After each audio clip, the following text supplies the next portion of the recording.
Salve, salve! Hoje é dia 25 de março de 2025 e o canal Preto no Branco está no ar para falar do grande Botafogo.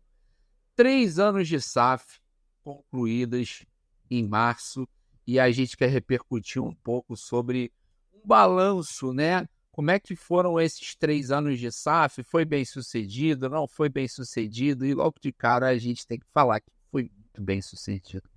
O Botafogo deu um salto imenso, seja dentro do campo, seja fora de campo. Dentro de campo nem se fala, a gente ganha um brasileiro depois de 30 anos, 29, e a gente ganha uma Taça Libertadores da América pela primeira vez em nossa história, da maneira mais épica possível.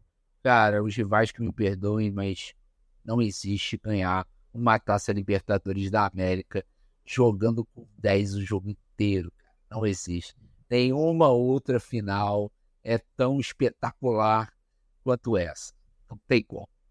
E, já que a gente chega a essa conclusão, é necessário também fazer um balanço para ver por que foi tão bom, né? Por que a SAF realmente funcionou e tal.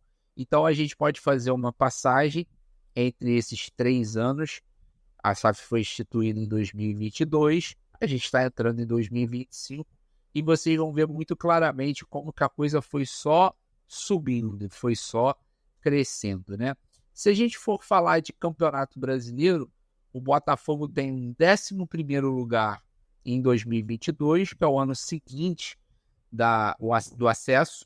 É sempre muito difícil você fazer uma grande campanha no ano seguinte ao acesso. O Botafogo não fez uma grande campanha, o primeiro turno foi bem fraco, o segundo turno já vem numa tomada mais forte, com contratações e tudo mais, então o Botafogo consegue evoluir. Em 2022 foram contratados 22 jogadores e começou aquele investimento no setor de scouting, que hoje é admirado por qualquer país do Brasil e que sempre trouxe frutos para o Botafogo.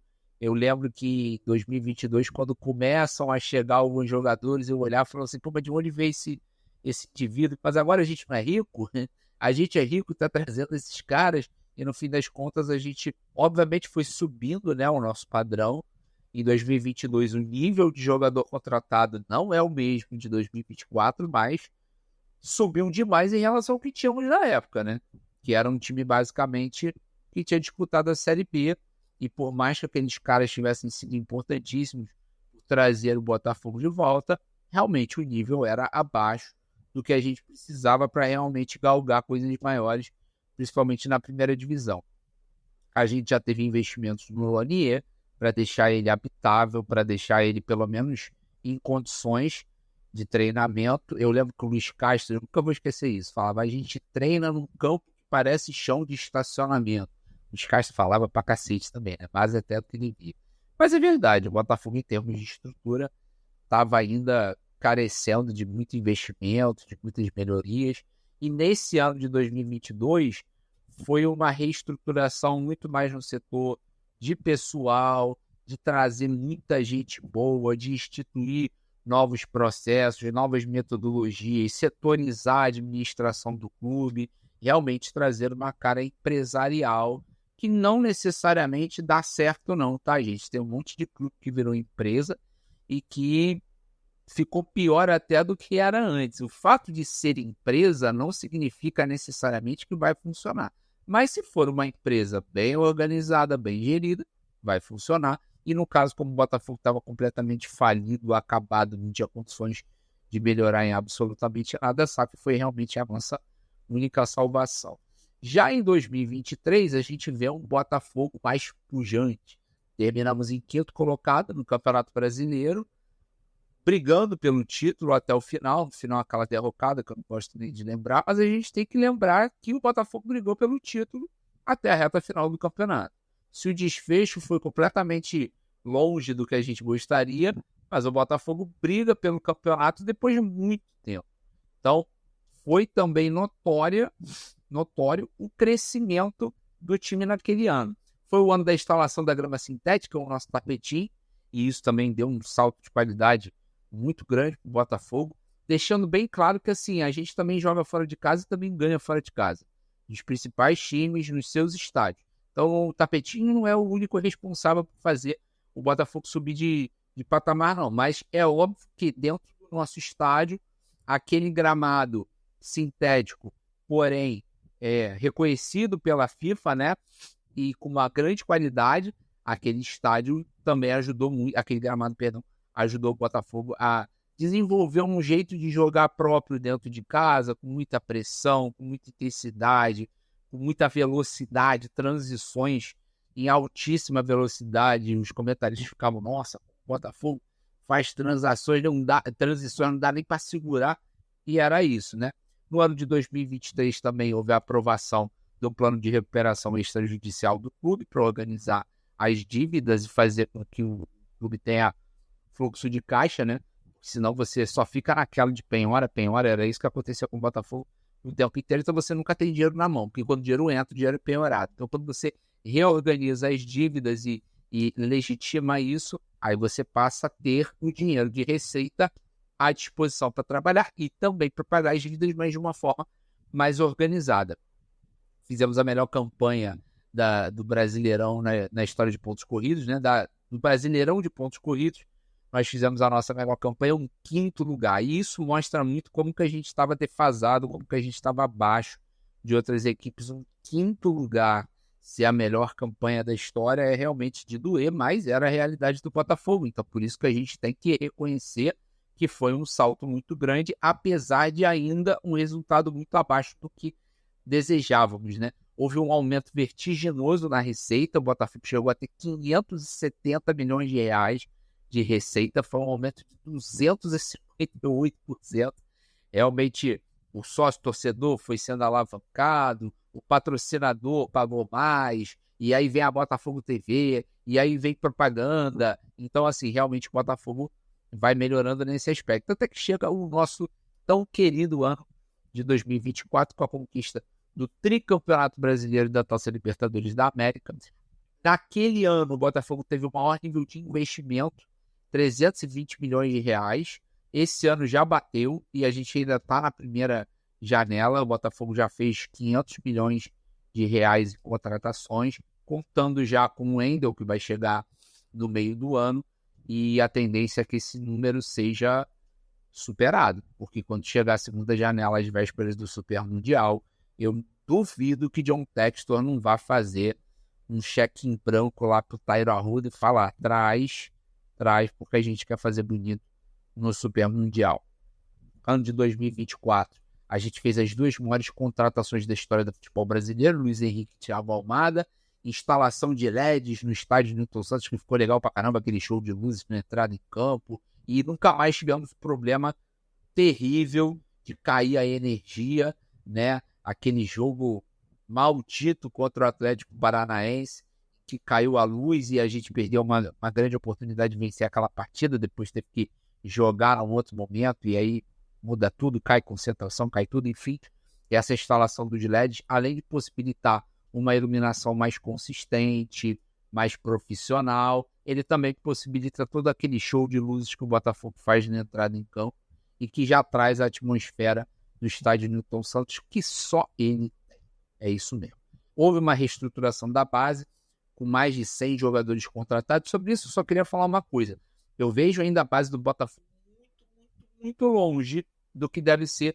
E, basicamente, como ainda não tem uma estrutura física para formar jogadores dentro de casa, o Botafogo ainda depende muito da captação. Óbvio que o setor de scout faz um trabalho excelente, aí ele vai pegando garotos para o sub-17, para o sub-20, mas basicamente o Botafogo vem formando times, principalmente no 17 e no 20, com contratações.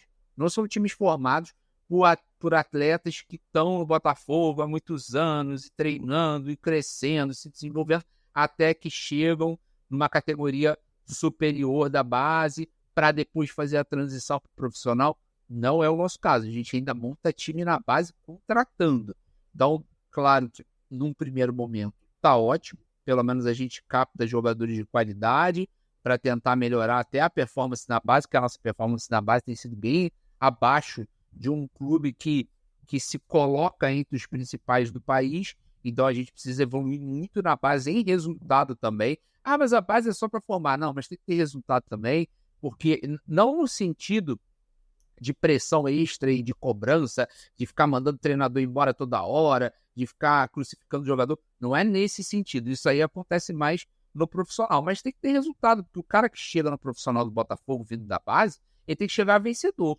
Ele tem que chegar sabendo que quer ganhar. Ele tem que chegar sabendo que quer bater nos rivais dele. Bater no bom sentido. Então, essa coisa de, não precisa ganhar não, é só formar. Cara, você forma um bom jogador, mas que perdeu tudo, que mentalidade é essa que esse jogador vai ter? Aí ele vai chegar no profissional para aí você tentar cultivar a tal da mentalidade vencedora? Não, tem que ganhar na base também. Tem que bater de frente com os principais times também, para já chegar na base com aquela coisa. Eu visto a camisa do Botafogo, e essa camisa aqui não é para participar, não. É para ganhar. Enfim, 2024, um ano maravilhoso para a gente. Não tem nem o que falar. Para 2025, eu já falei que houve um aumento no investimento, né? Já temos 500 milhões de reais em contratações. E os principais que vem sendo falados, nos últimos dias, é que o Botafogo vai construir um segundo estádio e que o Botafogo vai fazer melhorias no CT Lonier. O Tairo Arruda usou uma frase que até assustou um pouquinho. Ele fala assim: esse é o nosso foco, mas ser competitivo nas competições e tal, esse é o nosso foco, mas esse é o ano que a gente quer começar a desenvolver as infraestruturas do clube que estão bem defasadas. Quando ele fala isso, me dá uma espécie de choque, porque quando a gente vê aquelas imagens do núcleo de saúde e performance, dos atletas lá no Lonier, passa a impressão de que o Botafogo hoje oferece uma estrutura bem digna, né? Uma estrutura boa. Inclusive, quando o Alex Telles chegou e o pessoal perguntou isso para ele, ele fala assim: olha, não deve nada à Europa. É lógico que ele não está falando no sentido de ser do mesmo nível, mas que não faltam maquinários e condições de treinamento, não está tão abaixo da Europa. Então, eu imaginava que a nossa estrutura fosse melhor. Quando o Tairo Arruda fala que estamos bem defasados, e ele é o CEO do clube, não tem por que ele falar isso por verdade, até porque ele não está fazendo nenhuma propaganda boa do Botafogo falando isso. Então, realmente, a gente vê que precisa caminhar bastante. O projeto para o Lonier é de ter 6 campos, né, para uso profissional e da base. Então, no caso, a gente integraria a base com o profissional, não a base inteira, até onde eu averiguei, não seria a base inteira, até porque são muitos garotos, são muitos profissionais, não sei se isso vai ser modificado, ou se vai ser dessa forma, ou se a gente vai ter um lugar para as categorias inferiores e um lugar para as categorias que se aproximam do profissional. O fato é que só da gente ter o 17 e o 20 integrados ao profissional, você já constrói um fortalecimento do Botafogo como um todo, né? Os garotos em contato com os profissionais, todo mundo dentro daquela mentalidade: o Botafogo entra para ganhar, o Botafogo entra para ganhar. Isso tem que ser, sabe, muito batido lá dentro, e isso é uma coisa que é falada pra caramba dentro do Botafogo, finalmente, porque a gente passou por anos em que o Botafogo se apequenou na mentalidade, sabe? Qualquer vitóriazinha era, que maravilha. Qualquer jogador mais ou menos meia bomba já virava ídolo, porque a gente estava muito mal e a gente estava realmente com muita dificuldade. E aí o seu nível desce. Quando o seu nível desce, qualquer coisa é muito. E agora o Botafogo consegue atingir o tamanho digno da sua instituição, que é gigante, imenso, um dos maiores do mundo, é respeitado no mundo inteiro. Então, esse Botafogo não pode se contentar com pouco, não pode transformar qualquer jogadorzinho em atleta. Com todo respeito, tá? Jogadorzinho no sentido de ser um cara que ganha títulos, que faz campanhas maravilhosas. Então, eu acho que realmente a gente está no caminho certo, não tem o que discutir. Para completar, tem o segundo estádio, que eu falei um pouco mais no vídeo anterior. Se você não viu, dê uma olhada, que vale a pena. E esse segundo estádio seria um estádio para 25 mil pessoas, um estádio para sediar jogos da base e do profissional quando o Newton Santos estiver cedido. Ou seja, não dá para dizer que o Botafogo está parado, né? O Botafogo está se movimentando o tempo todo, não somente na contratação de jogadores. Para concluir, eu só queria falar um pouco sobre isso. Quando a gente pensa assim, vem um John Textor dos Estados Unidos, compra o Botafogo, tá empolgadão, mas todo mundo tem aquele pé atrás. com duas situações. Primeiro, o John Textor dá uma abandonada no Botafogo, uma negligenciada ao longo do tempo, né? Isso é um medo que qualquer torcedor do Botafogo tem. Ou uma outra situação seria ele manter essa pegada, essa dedicação, esse envolvimento, mas em algum momento falar assim, vou vender, porque agora o Botafogo vale 200 vezes mais, e eu tô cansado, vou vender, vou sair fora. Essas duas possibilidades deixam o torcedor do Botafogo muito preocupado. Agora, uma coisa é fato, com esses investimentos que o John Textor vem fazendo na infraestrutura do clube, a gente já tem um legado, independente de qualquer coisa. Independente de, num momento, ele já não ter tanto envolvimento com o Botafogo, ou de, num momento, ele sair fora do Botafogo pelos motivos pessoais dele, o Botafogo tendo um CT com uma grande estrutura grande no sentido de tamanho, mas também de qualidade. O Botafogo tendo 2 estádios que funcionam bem, que tem lá todo o esquema de operação, manutenção, tudo direitinho, uma base formando atletas. Cara, o legado está feito. Então, realmente, esses investimentos são os que mais me deixam feliz, mais que o jogador. O jogador é aquela coisa, é o imediato. Chegou um cara bom, que a gente fala? Vamos para dentro. A gente tem que pagar o campeonato. Beleza, isso é ótimo, maravilhoso, é isso que a gente quer. Mas saber que a infraestrutura está sendo modificada para muito melhor, significa que o Botafogo vai se consolidar de fato como um dos principais times do Brasil, possivelmente das Américas, até porque os times que vão bem no Brasil vão bem na Taça Libertadores, a gente não sabe como será o dia de amanhã, mas hoje o cenário é esse, e do mundo, principalmente com essas inovações. Esse Super Mundial, cara, não tenho a menor dúvida que vai ser um sucesso. Não tem como, é jogo todo dia, 4 jogos por dia. Assim, é uma Copa do Mundo. Então, assim, vai parar o mundo mesmo, vai. Quem puder vai ficar sentado vendo todos os jogos.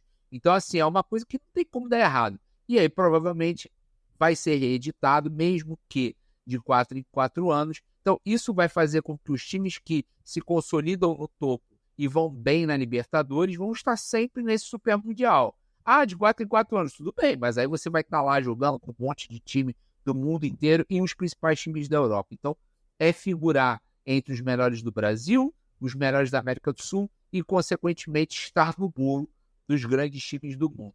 Esse é o cenário, esse é o Botafogo, é daqui para cima, tá? É daqui para cima. Pode confiar. Até.